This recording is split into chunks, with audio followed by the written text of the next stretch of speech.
నా జీవితంలో ఎప్పుడూ నేను మర్చిపోలేని ఘటన సెప్టెంబర్ 9వ తారీఖు. ఆ రోజు నేను ఎప్పుడు మర్చిపోను.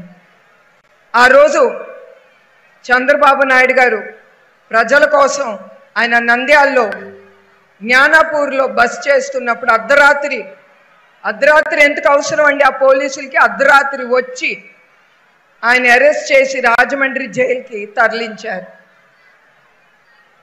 ఆ అరెస్ట్ విషయం నా కుమారుడు లోకేష్ సెప్టెంబర్ 10న పొద్దున 3:30కి ఫోన్ చేసి, సెప్టెంబర్ 10 అది నా పెళ్లి రోజు.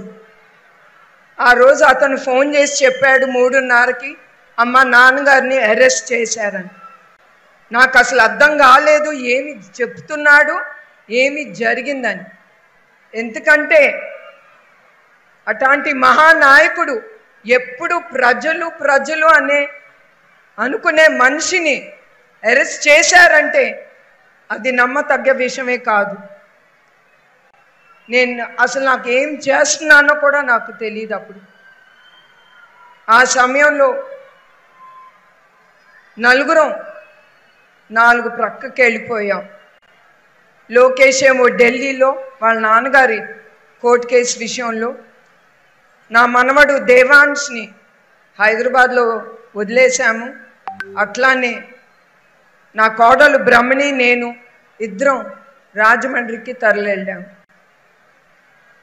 ఆ 53 రోజులు నేను ఎట్లా బ్రతికానో నాకు తెలియదు.